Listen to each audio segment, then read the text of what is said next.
way from Providence, Rhode Island. Welcome to Outlander Cast.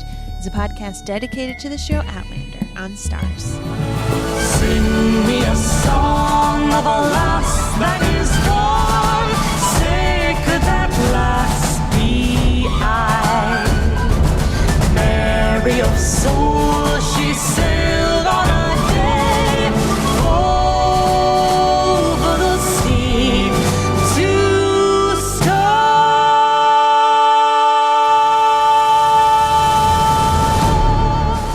Hello, everybody, and welcome. My name's Mary Larson. My name is Blake.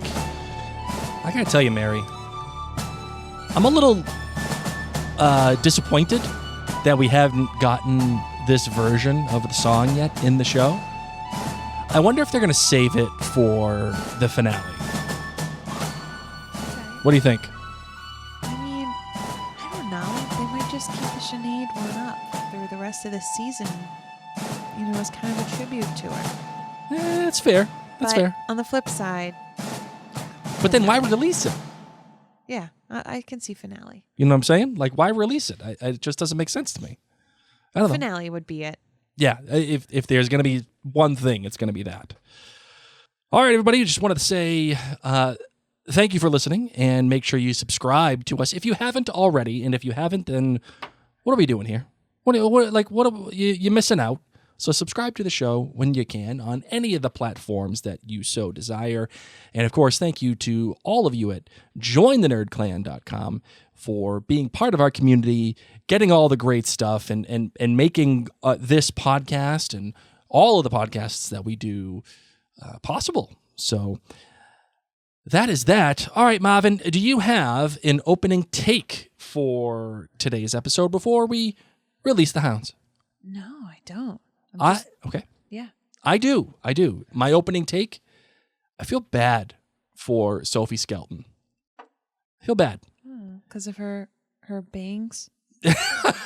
And her broken fingers? No. No, I mean, you wouldn't feel bad for those bangs. If I could have that volume. No, if I could, I'd get rid of them in a heartbeat. No, I wish I had bangs. No. I mean, if you did the side swept bangs, I might be in. I don't have any volume this time of year. There's no humidity. No, I feel bad for her because she's kind of gotten a raw deal this season. She's just kind of had to deal with just like a bunch of junk. You know what I mean? Far. It's like just junk. Not junk. It's just she hasn't really had anything important. She's had some moments, but really she's had smaller things. It's been Roger's time to shine. Yeah. And that's okay. All right, ready to release the hounds? She's had her time to shine.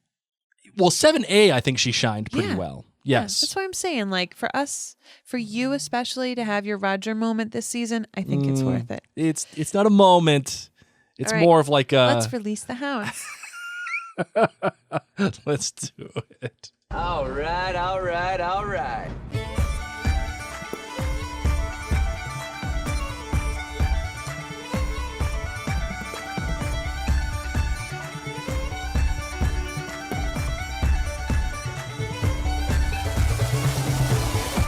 All right, this one comes from RR Studio. They say, prologue to all of this, I'm going to start off with a great. Look at that. Nice. This podcast is everything. Oh.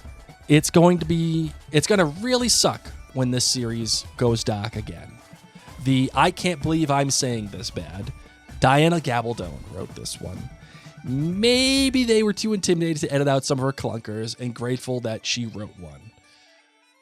So I gotta say it out. Gotta say it out loud. LJG looked wicked full on Volturi in the flashback. Full on Volturi. Oh, full on Volturi. Oh yeah. Sorry. So she's saying, I gotta say it out loud. Lord John Grey looked wicked full on Volturi in the flashback with Hal. Say it There you go. out loud. Wish he had bitten that smug egomaniac. The good LJG swearing allegiance to the rebellion on the Bible. After that, it went straight downhill at Shea Gray. Pepe Le Pew shows up and offers a stinky cheese. Spoiler, it's a Chekhov's cheese, but still. And then tries to poison Claire with potted eel, which was the bright spot in an otherwise ridiculous dinner with a monotone George Washington and bad dialogue. And poor William, once again, caught in more webs not of his own making. It's like he has a kick me sign on the back. But the great Brianna with the shotgun and the whole shootout at Lallybroch with a frantic Ernie stalling the van. She's going to find Roger now, but when? See, love this. 4.5 kills. Her great is Brianna. And here's the scoop. She's got little time on screen, but she does kick butt. Fair. I'll give you that. Okay. This one comes from Ms. T. She says, great episode. My good. Lord John finally being as safe as possible, even as a prisoner in his own home. His eye was its own character, and Claire rooting around in it was gnarly as surgery. I'm really glad they didn't show that. Yeah, they like to do some zoom ins for like cutting and stuff like that. Well, the whole intestine sausage thing. Like that. Yeah. And so I was ready for them to be like rooting an eyeball. Yeah. Like, I thought they were just like, oh, yeah, this is going to be the intestine. We're going to do some eyeball stuff. This is going to be great. And so I flinched and I looked away, but I watch like half a screen when I look away. Yeah. And there was no eyeball. Yeah, part of me is happy that they did that too, because maybe they tried to do it and it didn't it just didn't look good. Yeah. I mean, that's fair. But part of me is happy they didn't do it only because sometimes the less that you see, the better. And sometimes just the audio alone of Lord John yelling is enough. Like, that's enough for your imagination to go, ooh, nope, don't want to do that. I feel like eyes are just one of those things that, like, you don't mess with, just like toes. Yeah. You know, like, you don't want to watch, like the scene in Black Swan when she has to break her toenail off. Isn't that Black Swan? Where she's like dancing so much. And it's like terrifying to watch. It's a freaking toe. I mean, so many of us stub our toe, hurt our toenails, get a toenail that needs to fall off. Like, it's not new, right? Yeah. But toes and eyes. Yeah, or like that scene in that. Remember that movie Hostel? Do you remember that movie? No.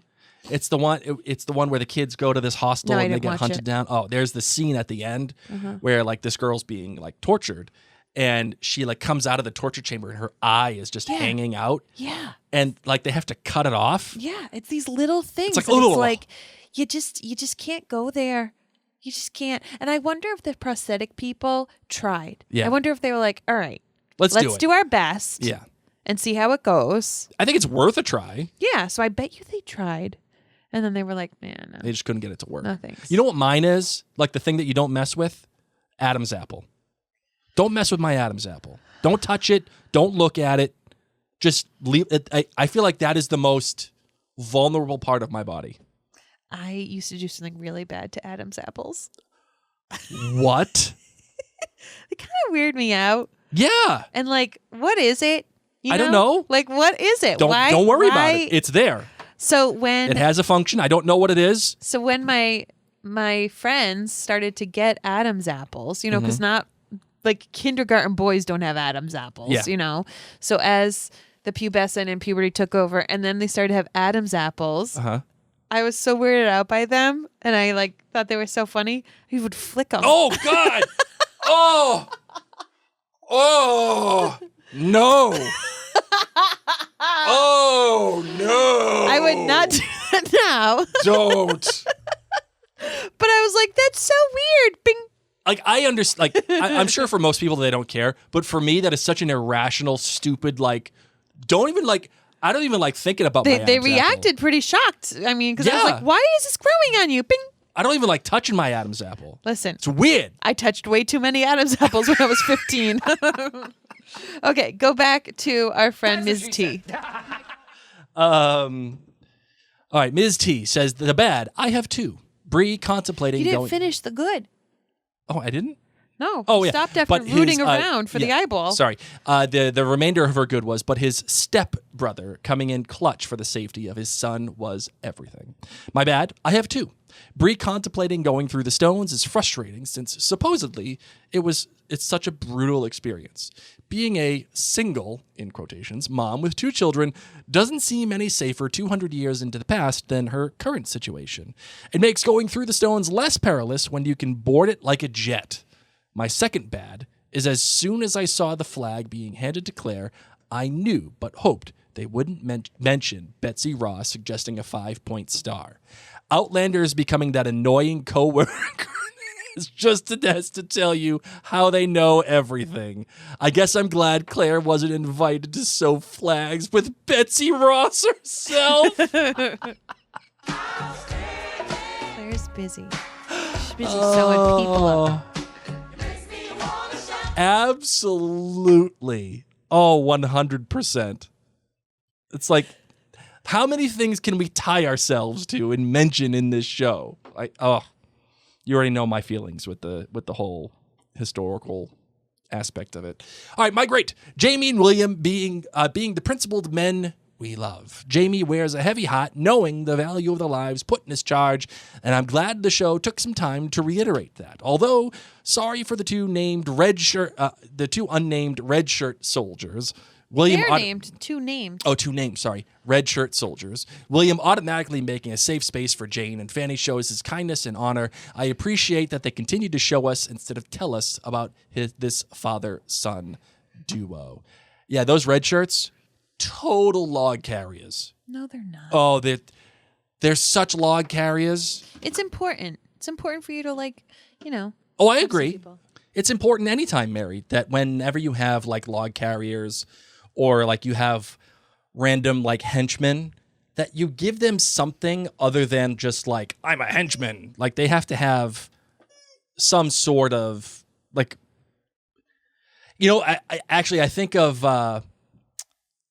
I think of Star Wars. Do you remember in Star Wars when like the two stormtroopers are talking about, hey, did you hear about there's no TX speeders? Yes. Like that is like, it's small, but it gives them something a little bit like more than just stormtroopers. I can't concentrate. The dog's biting a squeaky toy.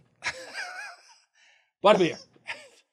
All right, Mom. She's going to be okay. We got it. We got it taken care of. Thank you. So, it's important to have log carriers do something every once in a while. All right, we got some voicemails. You ready? I am. All right, let's see what we got here. Hi, Mary and Blake. It's Andrea calling from Portland, Oregon. Hi, Andrea. Hi, Andrea. How are you? It's this is my Andrea voice. Do I sound like Andrea tonight? Guys, in case you can't tell, I don't feel good. Yeah, Mary's muscling I'm through really today. not doing well. Yeah. I'm sitting here in my robe and my pajamas. Which is why we're not on I'm camera. like leaning against the wall. I'm really not well. But I'm here. I'm here to talk about Outlander. So if you're like, Mary sounds different, that's why. But Right. do I sometimes sound like Yes, Andrea you today? do sound like Andrea. That's what I'm going to try to do. I'm going to try not to sound like Death. Don't sound like I'm going Death. to try to sound like Andrea from Oregon. That's right. Hi, guys. Hi, guys. It's Andrea from Oregon. I feel perfectly fine. It's Andrea from Oregon. Ready to talk about that's not how they Outlander. say it. Ready to talk about Blake. Outlander. People from Oregon say Oregon. It's Oregon. No, it's not. If it was Oregon, it's Nope. no. It's No. sorry, I got to talk like Andrea. It's Oregon Trail. No. For a reason. Blake, it's probably because someone from New England made the game. That's okay. It's Oregon. Once you say something so many times, People are from Oregon. that's what it becomes. No, no. Fine. We'll call you Blakey. Sure. Blake. I'll adopt this new voice with Balake as my pseudonym. Come on. My radio voice. Andrea from Oregon is waiting. All right. Nice try to rhyme that. Okay, Andrea, it's your time to shine. For episode You Did Not Get Used to It, which I'm giving 4.8 kilts because I'm thoroughly enjoying where the season is heading. My good, Arabella and Jane. She was my good last week and she's my good this week.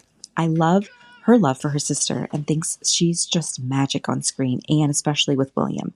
Her storyline and how it involves William's has actually made me finally invested in William's character, Right. aside from being Jamie's biological son. Yep, totally. So I'm excited to see how that all unfolds. My bad, the introduction of Percival Wainwright, Lord John Grey's stepbrother. Yep. I had a tough time tracking who he was and what was going on and why we should trust him.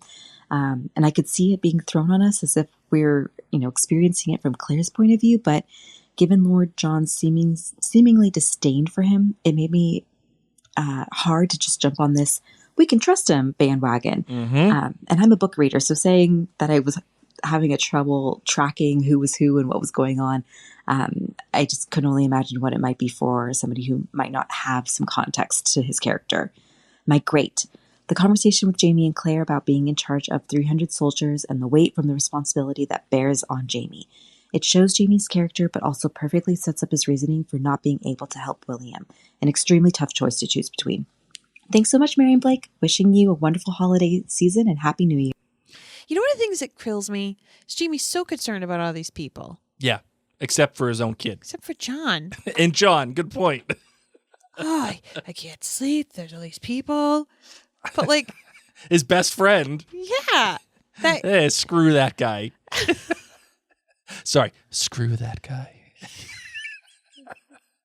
And by the way, Mary, Andrea actually brought up a really good point that she was having a hard time tracking who was kind of who and like what they were doing. I'm not ashamed to admit this. I kept getting Richardson and Percy screwed up. Oh, interesting. I was like, is that Richardson? Like, why is he French now? Like, is he a French spy now? Like, I just kept getting messed up. Okay. And then finally, like, I kind of put it together eventually when Richardson sent the kid off to do his thing. I'm like, oh, it is a different guy. Like, okay, and now I get it. All right, so that's that. All right, let's get to the next voicemail. Hi, Mary and Blake. This is Cecilia, Hi, from a Cecilia. place I'll tell you at the end. Oh, I'm a push pause. first-time caller. Hold on. Okay, what do you got? That and. The name Cecilia. I'm going to That's say... a name you don't hear around here that much. I'm going to say New Orleans. Ooh. That's what I'm going to say. What do you got? Thinking Alabama. Ooh, Alabama's a good one. Ann. Yep. Like, Ann sounds like and, but she's saying end. Yeah. Cecilia, who's going to tell us at the end. Could I'm be a saying Georgia. Alabama. No, like, Ooh, Georgia? Maybe. Could be a Georgia. Yeah, but we're like in that area. Yeah, I We're feel not like Florida, definitely not Florida. but we're like Alabama, Louisiana, Georgia. We're like somewhere there. I'm going New Orleans. I'm going Alabama. Louisiana. I'll say Louisiana. Oh, Okay. Okay. Like I won't go as far deep as New Orleans. Well, you said New Orleans, and Louisiana includes New Orleans. I know. I'm not saying like specific to Okay. New Orleans. I'm gonna. You're taking Louisiana. I'm and taking gonna take Louisiana. Alabama. Yes. Okay. Here we go. I loved this episode. I'm a daughter of the American Revolution, Me too. so I dearly love that the characters meet real people that we know from history. Just as earlier Claire met Benedict Arnold. I give this a 5 for my kilt rating. First, my good is Claire's face brightening when she meets Marquis de Lafayette Yes. and gets to speak some French with him. I have 2 bads. Ooh. One, She's like you. Brianna going back to her house and her kids coming back too. Yeah. That was bad. It was dumb. That's Very what that bad. was. My second bad, the Frasers haven't had the chance to meet up with the swamp fox. I just wish the soldier that Jamie gave the musket to could have been him. Mm-hmm. My great is the scene where they are dining in Lord John's house with the generals, George Washington and Lafayette. And then Washington gives them the flag, a small keepsake, a piece of cloth that stands for something. I am so patriotic. She got Cecilia cut off. got cut off, and she knows the rule, so she didn't call back. Cecilia, she doesn't even. Cecilia. Cecilia. That You're was the breaking my end of heart. the voicemail. Get it? You're breaking my heart. Yeah. You don't get it? No. Cecilia, you're breaking my Oh, gotcha. heart. Gotcha. You're okay. shaking my Yeah, no, I know the song. I confidence. got you. Oh, okay. Yeah, you're gonna have to call back and not leave us hanging on Oh, Cecilia. where you from. It's okay. It's a great mystery now. We're not going to let the mystery be. No. Cecilia has to call us I back. agree. All right, let's get to the next comment here. This one comes from Peg. I will read them because Mary is not feeling well, so I won't make her read these. She said, Peg says, this episode broke the streak of 5 and nearly 5 kilts for me. It just didn't pack the punch that the last 3 episodes did. Perhaps it's because herself wrote this episode. I hate when those words come out of my mouth. It's okay. Because Diana Gabaldon wrote this episode. Her episodes feel a bit lacking for me. Heresy, I know. I love her books, but TV is not her best lane. 4.5 kilts. Good. All things William, Jane, and Francie. This is becoming a very good storyline. And teeing back to what Andrea said, Jane gives me a reason to care about William.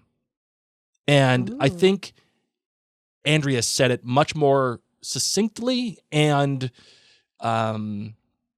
poetically than I did, for all the reasons why I like Jane. But really the number one reason is because it gives me a chance to care about William. Like, other than just, you're Jamie's kid.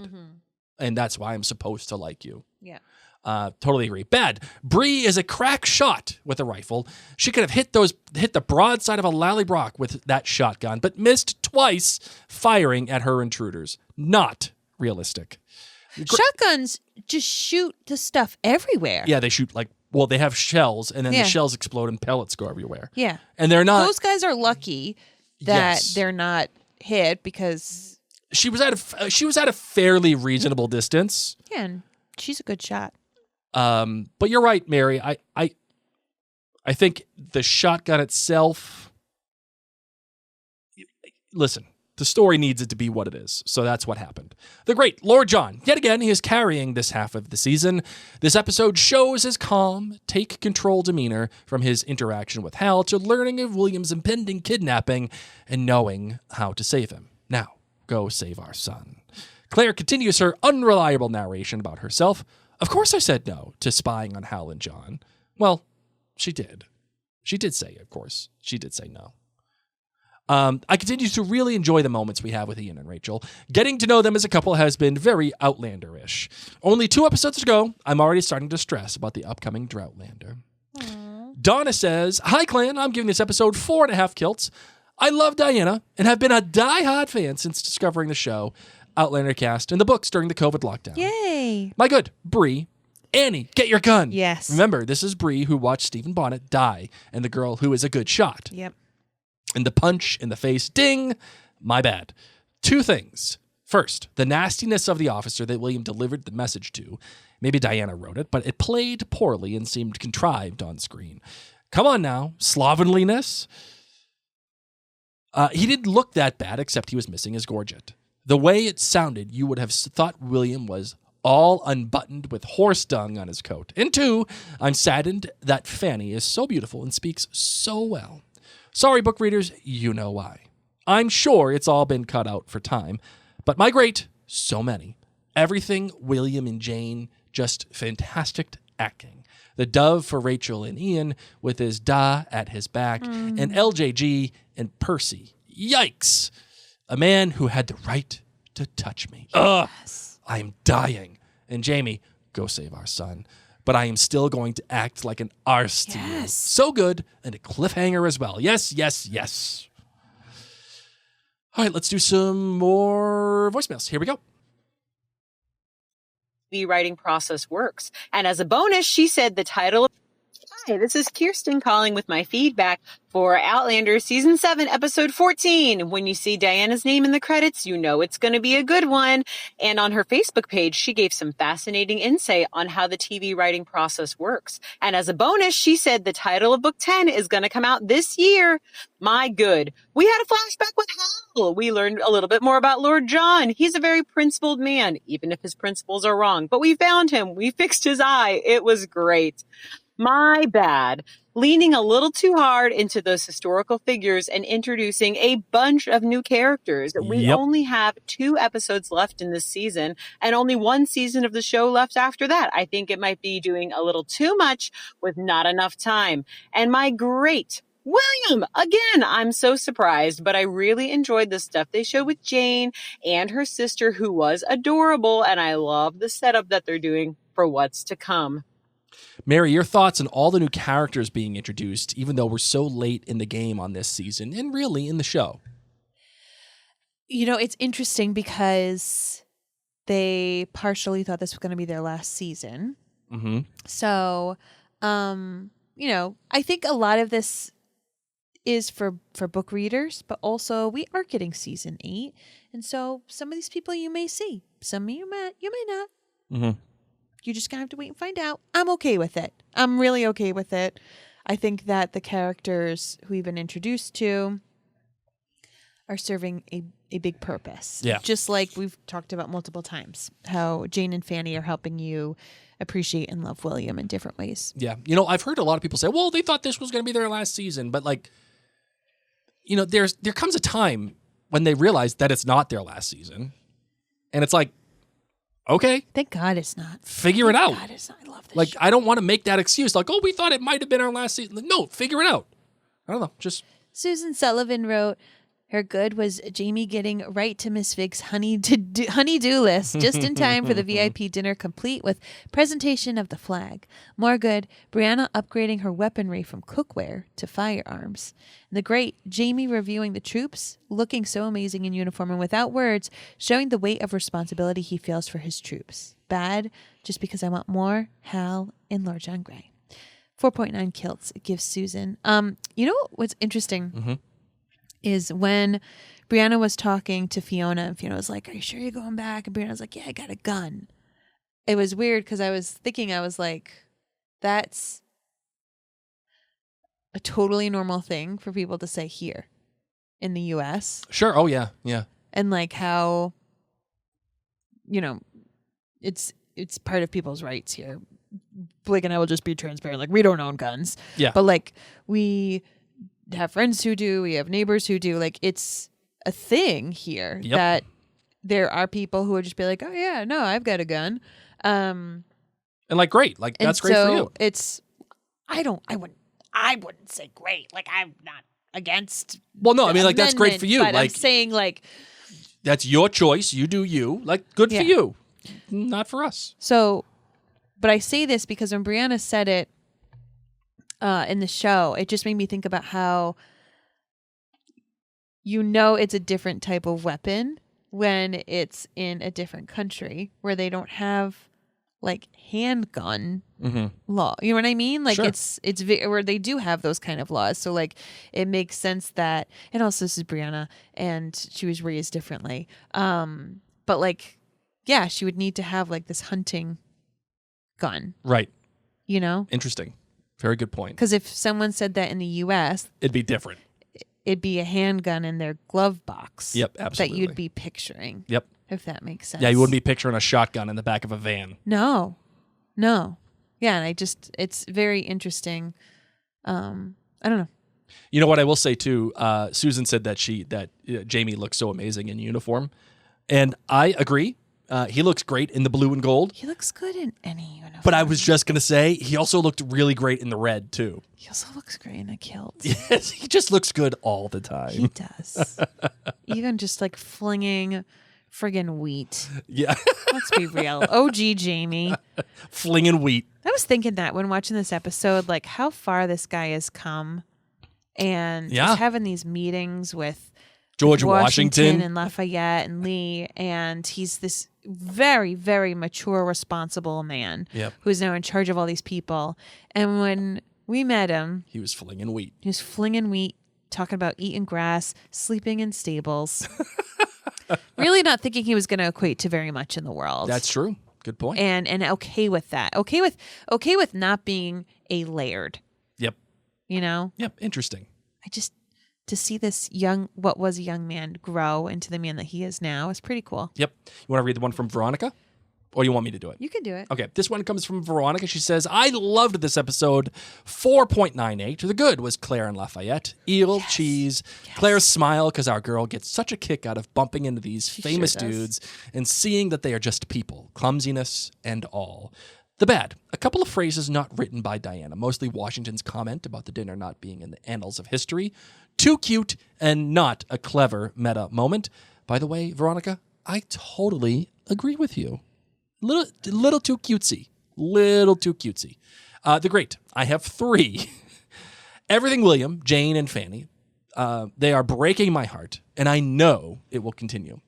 The cold open. Hello, Hal. Fantastic conversation with an echo of Jamie dictating his name right before Hal realizes who he is after Culloden, which gives a great arc with the end of the episode when John and Jamie have their "you dinna get used to it" exchange. And last but not least, Percy. If you're not a book reader, especially of the Lord John novellas, you might not think much of this scene. But if you know, you know. And that was just a cherry on the top for me. All right, let's do the next voicemail. Hi, Mary and Blake. This is Tori from Indianapolis. Hey, Tori. Pardon my horrible. By the way, I just want to say, Tori's call, the catalyst for the salad not salad conversation, from the listener feedback of episode 9, that has been officially made a Mary and Blake Media Hall of Fame moment. It has officially happened. So go to the Mary and Blake YouTube channel, check out the latest inductee to the Hall of Fame moment, and let us know if you think that there's anything else that should be inducted into the Mary and Blake Media Hall of Fame. All right, let's continue with Tori. Full voice right now. It's hard to listen to, I know, but nothing's going to get in my way of my dedication to you guys. Oh. And Outlander, of course. Thank you, Tori. You are hearing my children's Christmas gift to me this year. I am calling in response to episode 713. You didn't get used to it. I gave it a 4.5 kilt rating. Lots of goods. A nice little nod to just William's continued identity crisis when he's referred to as a groom by that hoity-toity British officer. Charles Lee, I'm a general, whee! If you know, you know. And then also learning new British swear words and phrases. This year, my favorite one is God's blood. Bad, Jamie's what the devil were you thinking to Lord John. Is Jamie naive about the reality he put Lord John in? I just think him and Claire are acting so out of character, and they're so self-focused in this storyline when it was Claire's decision anyways that got her into this much trouble by spying. So we see her in the preview for next episode yelling, I will not leave her to die. Where were you guys with this attitude with Lord John? I just don't get it. Great, Jane and William, of course, and also Lord John's new eye patch. Sign me up. Thanks, guys. No, I agree. I don't understand Jamie and Claire in this moment right now. Yeah, their behavior is concerning. Concerning, I would say. In much need of some therapy, I feel like. I would act this way if it was because I was embarrassed that I slept with him. Sure. And I did some deep diving with the help of a therapist and was like, oh, you know why I behaved that way? I was a crappy friend. Because I was more upset with myself. Yep. Same thing with Jamie. Oh, I was a crappy friend. I didn't want to face him because every time I saw the eye patch, I know who caused that. Okay? Yep. We don't have that moment happening at all on screen. The same way they don't talk about getting married. It's just still not a thing. Still not a thing. It's okay. Mary, are you an eye patch girl? No. You just like eye patch? Like, are you into the eye patch? Like, No, I think is it sexy? no. No? I Okay. mean, I'm just I don't wondering. want one. No, I'm not saying that you want one. I'm You know just what saying, I like, definitely don't want. if you saw a guy and he had an eye patch, would you be like, huh? There's a guy that like I used to hang in a social circle with. Remember we'd go to the Yelp parties and he had an eye patch. Definitely don't remember that. Oh, you serious? You used to call him eye patch guy. Did I really? Yes, Blake. Definitely don't remember. He was that. at the Yelp Elite events. I would totally call him eye patch guy. I absolutely would. Yes. I'm shocked that you don't remember this. I definitely don't remember him. Yeah, he was at like all those little parties that we went to. Yeah, I wouldn't say that I was like, wow, eye patch guy. That like gets me. I wonder if he knows Trader Joe's happy. guy. No, Trader Joe's guy doesn't go to Yelp Elite events. He's too busy dancing. I will say, we're talking about the video footage of groping for the eye. Mm-hmm. On the same note, I think like less you know about eyes, the better. It's kind of like people get LASIK eye surgery. That is freaking bananas what they do. It's banana land. To do LASIK. Yep. And I personally, if I had the ability to get it done, I don't. Mm-hmm. But if I had the ability to get it done, I just wouldn't want to know. Yep. I would say, numb me up. Yep. Do what you got to do. Wake me up. I don't want to know the process. I don't want to see the videos. I don't want to know what you're doing. I already do know. But like, I don't want that. No, thank you. Nope. Like, I'd rather All set. just be ouch and stinky smell and go about my day. You know what it's kind of like for me as well? I mean, on top of the Adam's apple thing, like the less I know about my Adam's apple, the better. Yeah. The less I know about my belly button. Well, that's because I taught you that. But it's still, like, but that's valid. You never thought about it until you No. told me. What's behind? How do we know that the belly button is, like, secure? No, you know it's secure. How? Well, so, friends, this is poor Blake. He lived a very good life, and then he met me. And early in our relationship... Like 2 a.m. That's I how couldn't sleep. a lot of how my life sentences start. Yeah. Then I met Mary. Then I met Mary. And I would wake him up in the middle of the night with conversations like, Blake, what do you think is on the other side of the belly button? What, Mary? Well, the belly button, like, used to be in the umbilical cord that connected you to your mom and, like, fed you your nutrients and your blood and all that stuff. But, like, then you're born. And they cut it, they tie it in a knot, falls off, and it's a stub. What's on the other side? Literally, she telling you this was like 3 days into us dating. Yeah.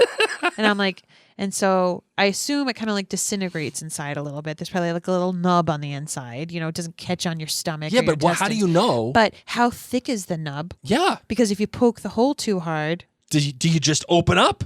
Yeah. So this is. Is it like when you pop a balloon? Yeah, so Blake never thought about this. If you pop your belly button, does your stomach just go? Yeah. So Blake never thought about this. No. Never had reason You know what it was? to. You were trying to like tickle my belly button. And I was like, oh, whatever you do, don't touch my belly button. I'm so weirded out. Yeah. Yeah.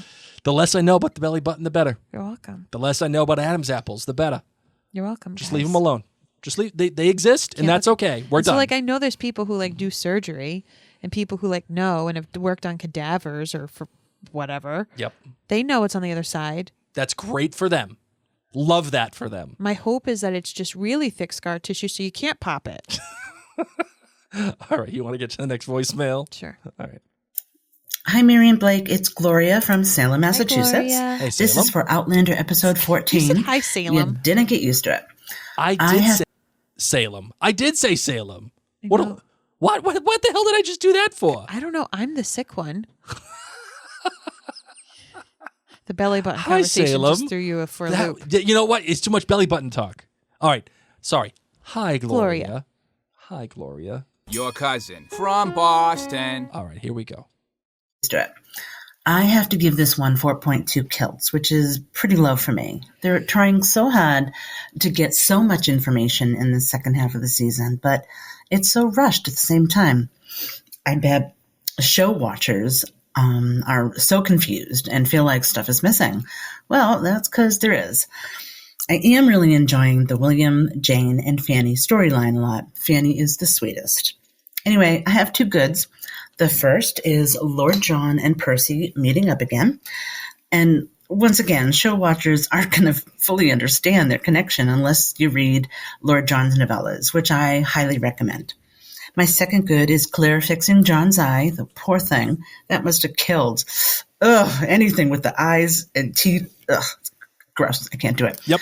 My bad is Claire and Jamie having so much time with George Washington. I mean, the dinner was cute. Giving her the flag was great, but it just doesn't seem very realistic to me. And my great is the fact that Diana wrote this episode herself. This wasn't my favorite one, but still fabulous. So that's it for me. Bye. Thank you, Gloria. I appreciate that. Sorry. Thank you, Salem. Appreciate that. Mary, a lot of people have been saying, oh, Fanny this, Fanny that. I don't care about Fanny whatsoever. It's because you haven't read the book, so you don't know. That's true. I will admit that. But, like, I'm just like, yeah, whatever. Okay, you're a kid actor. Like, okay, great for you. That's okay. Like, great. It's probably what you would have said about Fergus in the beginning, too. No, because Fergus had, like, a personality. Like, he was brave. He almost reminded me of Five in the Umbrella Academy. Okay, yeah. Like, Five is a great actor. And, like, he brought it. But, like, this girl's like, I'm not saying she's not a good actor, but it's just like, I don't know. It's like she just showed up and like, oh, my God, Fanny! Like, no, not really. I don't know. All right, this one comes from Christine. She says, I am loving this half of the season. And I did a double take when I saw Diana's name as the writer for this episode. I just have one thing that has been nagging me from episode 9, Lord John's hair.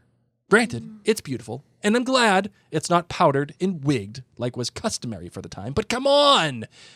Do you mean to tell me that after all these years, he doesn't have a single gray hair on his head? Well, they are gray, just not gray. He must be using Claire's Mrs. Clairol hair dye. Jamie and Claire have a little gray, or blonde in Jamie's case. I figured Lord John would be showing his age just a bit. And yes, he is younger than Jamie and Claire, but he's got to be in his late 40s, early 50s by now. I realize this is a big nitpick, but just wondered if anyone else noticed it. I really do love this half of the season. They weren't kidding when they said poured everything into these episodes. Thanks, Mary and Blake, for 10 awesome Outlander podcast years. I will say this. Blake has minimal gray hairs. Yeah, I have a few. I have a few stragglers. Yeah. I am silver. Yeah. I'm just 1 year older than Blake. So maybe Lord John has, You just got my genes. Yeah. That's okay. It's Yeah. cool. It's cool with me. I'm in with that. I will say I'm more distracted by the fact that Claire's wig seems to have less grays than it did in previous seasons. The grays have been toned back a little bit for Claire. I wonder why. I wonder why. This one comes from Rosie. She says, Blake, I was with you on the historical figure of the week coincidence. I can't wait to hear your reaction this week. Plus, as an aside, I'd love to hear your thoughts on Isaac on CBS Ghosts. His shade towards Hamilton is hilarious. I'd give this episode a 4.5. Rosie, I am sorry to disappoint you, but I have not watched Ghosts.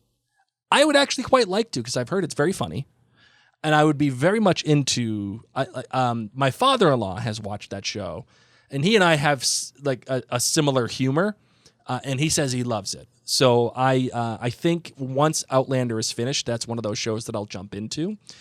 And just to kind of the squeak toy's back. Just to kind of like get this off my chest, all of these historical figure appearances, especially in such quick succession, it's annoying. They're all eating dinner.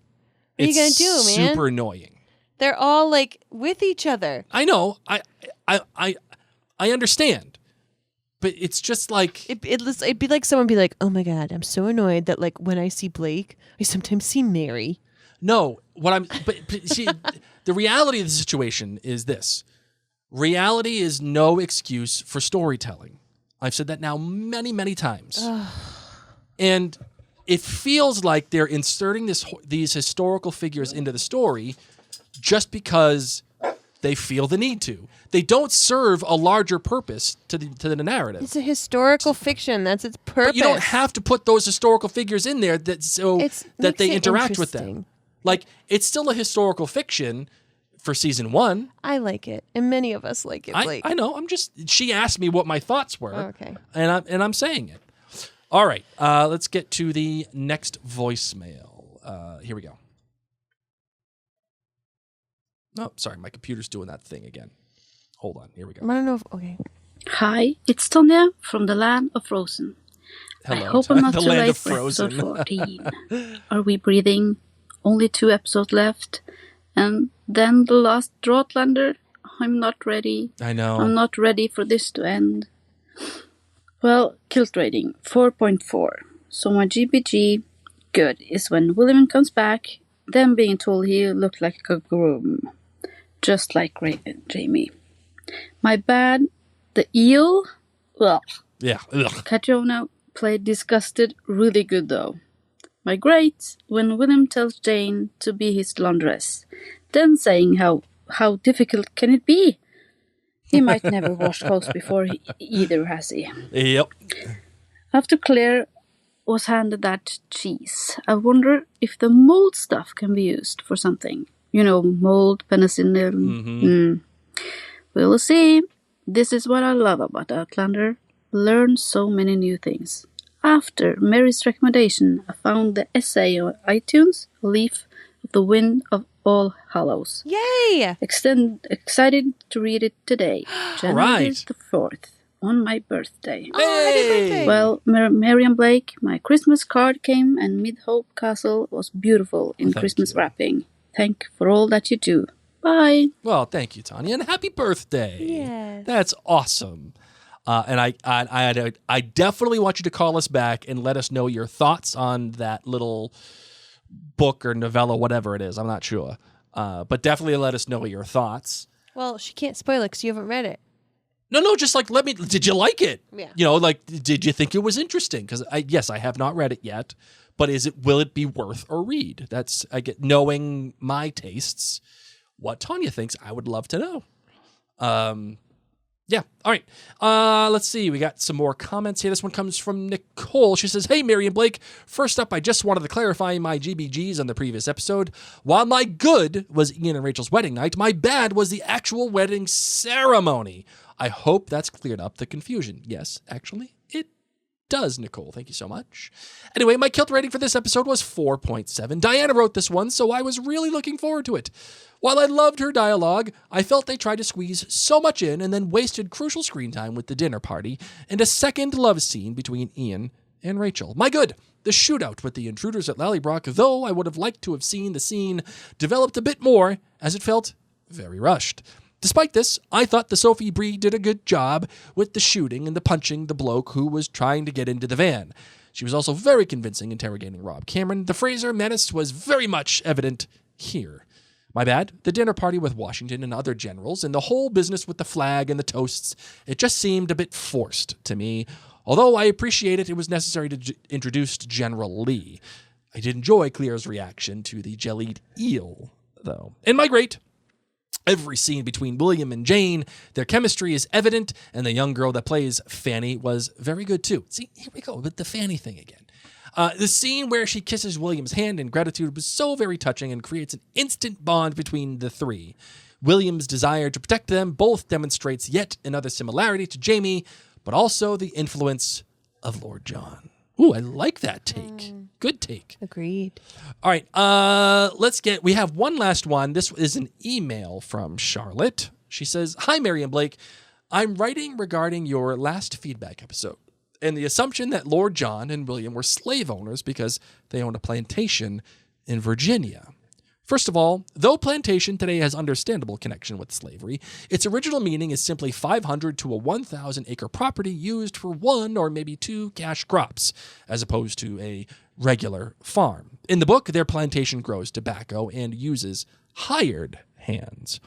Secondly, though perhaps it's not as obvious in the show as it is in the books, Lord John is not an advocate of slavery, and I am certain that in the show it never says he owns any enslaved people. As for Minogue, his sometime cook, he is a Native American and definitely not a slave. Thanks for reading. I enjoy your podcasts very much. Cheers from Charlotte Marks." All right. Thank you for that clarification. And thank you for the clarification on Minogue as well. I actually think that was well needed for us and for anybody that believed us when we said that he may have been a slave. So thank you for putting that to bed for all of us. All right, Marvin, you got anything else that you'd like to say before we close this bad boy out? No. All right.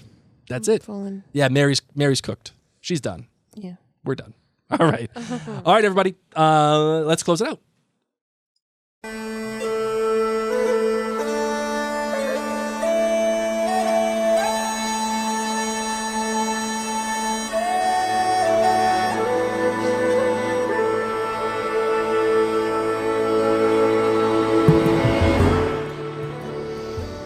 In addition to Blake and I being in a studio, our little Lass is here, and she has asked to speak because I'm sick, but I have a 9-year-old in my lap who I'm rocking. All right, Gremlin, so what do you want to say? I want to thank you all so much for tuning in. I want to thank our friends at jointhenerdclan.com. And I want to thank those of you who've taken the time to write us a review. And what do you want to say? For now, lasses and lads. I'm Mary Larson. My name is Blake. and you've been listening to the Outlander cast. Slanja.